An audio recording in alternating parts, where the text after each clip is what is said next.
So we just got back from our 700-kilometre bikepacking trip. It's actually got a few bonus kilometres in there, so it was about 760 k's, but there are a few. Hey, we climbed an Everest. Yeah, and we Is that right? Yeah, here we go, almost an Everest. Ha. But I just wanted to talk about which parts of the route we liked the most, and if anyone wants to follow this route, I'll just explain a few little things. So day one, we only did a tiny bit of gravel, only maybe 1.5. Just the Chiltern track, yeah? Yeah, the Chiltern track. At the beginning, near our... I'm just zooming in on that now. Don't look at where our house is. Yeah, so we started at the top of Powderworks, did Chiltern Road, and then this is the first section of gravel. So that could easily be avoided. Then we did McCar's Creek Hill. That was pretty rocky. I don't know. It was still fun, but you could easily just go around, or Down Cannon, you could go around Church Point. Get more K's in. It's quite easy to avoid that. So day one, then we came up here and went, that's Galston Gorge there, so it's a bit of a down and then uphill. And It's a then, nice climb. yeah, it was a good climb. But the bit that I would definitely recommend, the best part, yeah, was from here, this one, River Road here. That's one of the best rides in Sydney you can do. So scenic. It's on the road though. That's not gravel, but it's worth it. So the dotted lines are gravel. So down here it says that for the whole route, there's 17% is gravel. It's a little bit more than that, I think. Day two, we started here across at Wiseman's Ferry, and then we went over here somewhere is St Albans pub. So this is really nice, smooth gravel, very beautiful. That's where we saw the donkeys. Yep. And then after St Albans, this was the first time we ever did this road, and I'm pretty sure it's called Wollombi Road. Yeah, it is. It is? Okay. Yeah, and that's where we saw the snake. Yeah. Oh, go back. That there. Here? There, that's the top of the climb. Yeah, and so Candy left me behind there. Yeah, see Mogo camping area. There's a campground at the top of there. Yeah. Yes. Yeah, that was really nice and smooth. And came into Buckety. So there is an option here to do a shortcut on day two, but we didn't want to do that because this way is much more pretty. So I'll show you where it is. Then we were back on the road to Wollombi. Wollombi. And then we went up here to Broke. See the red line? So the shortcut would be through here. And in my opinion, that road there is too narrow. There's not really a shoulder. And if it was a quiet day midweek, you'd probably be all right. You'd be fine. Because there was a bit of motorbike traffic the way we went. There were heaps of motorbikes out that day. Yeah. I think all of Sydney was just excited to get out. Yeah. So it was busy. But this is so beautiful and scenic around here. I wouldn't miss this if you don't have to. So then that was Cessnock. So then after Cessnock, we went through Maitland. This is day 3 now. Day 3. Dungog. And then this really started to get pretty here. So this is all beautiful, smooth gravel to Riverwood Downs, which is here. And where we saw the platypus in the river. This is all beautiful, smooth gravel. Now, this is where we went wrong, because on day, whatever day that was. So this was our planned route.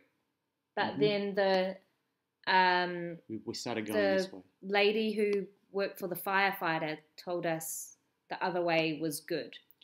The reason I got confused is because there's no blue on here that shows you can get through, because I'm pretty sure this is the one we came out at. Yeah. Yeah.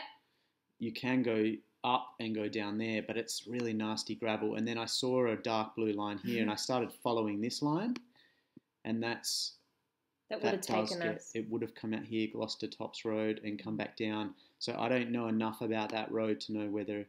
I think we would have got through there okay. If we weren't mucking around looking at platypus and actually left earlier than lunchtime, we would have had time to explore that and had a good day, I reckon. Yeah. But But you can see where we were down here. It would have been a lot of climbing. It would be. I don't know enough about this road here, but I think this route here would be really nice as well if we had have added that in. But I would look at the Thunderbolts route and see which route they take, and then just figure that out. And I think that you could just add that in. Yeah, next time. But yeah, I think that's where we went wrong there. And then the next day, we left Gloucester. And this here is what I would definitely do again. So this was all super smooth, really scenic. And we saw a koala. We saw the koala here somewhere. It's a bit up and down here, but just beautiful. There's no major climbs. It's all very doable. No, short climbs, windy, beautiful roads. Country roads, yeah. Very scenic. That was a nice road. Yeah, that's beautiful. The only part about that day that stressed me out was the little bit on the highway, and then you're on the highway and you have to actually cross over it. You had to turn right into the middle of the highway and then cross over. And then coming into Foster, it was a bit hectic because it was Sunday afternoon and everyone was heading home from their holidays. So maybe doing that at a different time of the day, it would have been better. And then here's Boomerang Beach where we stayed. I think the route is supposed to go around there. Mm-hmm. And then this day, day 6. Candice was right. Yeah. This track is so good. Just don't do it on road bike tyres. But this is the Gibber track, and it's very fun. You can do. Yeah, we had good speed on it. Yeah, you could do this whole route on a road bike because you can just go this way. But yeah, I would rather do it on a gravel bike and just fly through there with 40mm tyres. It was really good fun. It's nice being away from cars. It's like blocked off. Cars can't get through there, so you're guaranteed no vehicles. Yeah. And the Tea Garden ferry is really cute. We had some crazy Yahoo granny lady nearly run us off the road going over the bridge right here into the Tea Gardens. As we came over that was an eye-opener. Yeah. Never been abused so much. She was very angry. Yeah, she needed a holiday. But the Tea Gardens ferry is slow, but it's very nice. We saw dolphins in the water, but did it take an hour? I think the ferry ride's an hour, and it just cuts across. And you've got to check the times. I think it goes at 10 o'clock and 2 o'clock. Oh, and you have to book it in advance. You can't just rock up. Yeah, it's not like all the other ferries are fine. It's just that one. Yeah. Oh, and then we went to Shoal Bay up there. Oh, okay. So we went to Shoal Bay. We stayed there.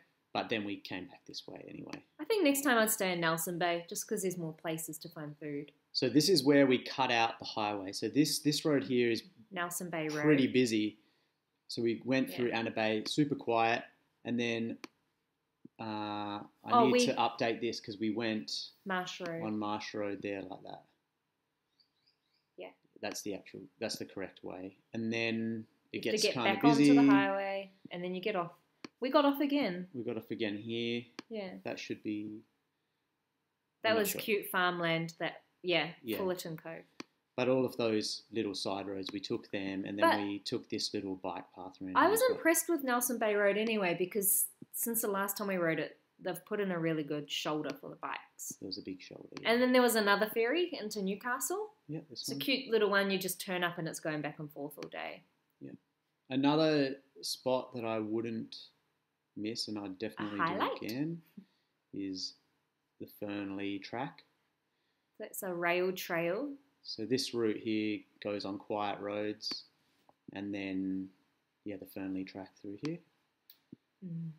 So that cuts out heaps of traffic. So that's the Fernley track from Newcastle down there, an old rail trail.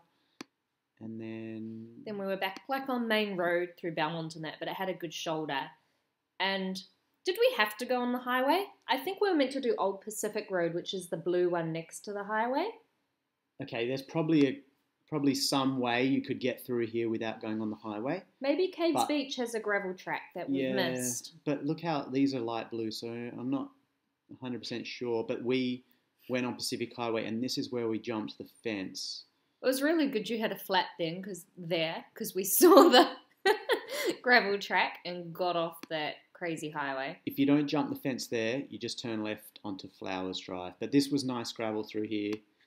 And then you just follow Flowers Drive to Catherine Hill Bay. Catherine Hill was pretty. It was a fun downhill. And then this is nice gravel through here as Just well. be warned that there's a lot of climbing in that gravel. It wasn't rocky or anything though. It was smooth. It was just a little bit of steep. It was fun gravel, climbing? wasn't it? It was. It was really fun. Just getting onto it was a little tough.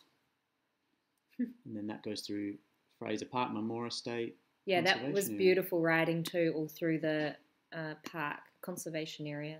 And after that, it's not super busy along here, but there was a good shoulder the whole way. It's a good shoulder. We just didn't enjoy that part of the ride because it started hammering down with rain. Oh, side note, none of my stuff got wet. So does that mean all my waterproof gear works? Yeah. Let's get rid of this. The bike path is cute. And then we had to go back on the main road, which in the past we've ridden that road and it's been fine. Once again, we were in holiday mode and slept in probably a bit too much and rode through in going to work and going to school traffic, which wasn't the fun. Terrigal's nice. There's a nice little diversion. This is not the way we went, but this is the way I'd recommend going. We cut across and went on the Edelong ferry just because of the time, so I think we went down this road. But we should have just gone the other way because we got into Edelong and missed the ferry by, 30 seconds? We were running down the jetty as the boat was taking off. It's a bit busier this way. I would just go this way, the scenic road, drive's and then beautiful. to McMaster's Beach and then to all through National Park. That's a big climb coming from McMaster's Beach. It's pretty though. Yeah. And you catch the same ferry. These are more quiet roads. Same ferry, back across to Palm Beach. So the whole route, there it is there, is just over 700 Ks. About 20% of that was gravel or a bit less. We could have easily done it in maybe 2 days less. Yeah. We could do it in 3 days, don't you reckon? Maybe not. Yeah, so that's the route. Thanks for watching.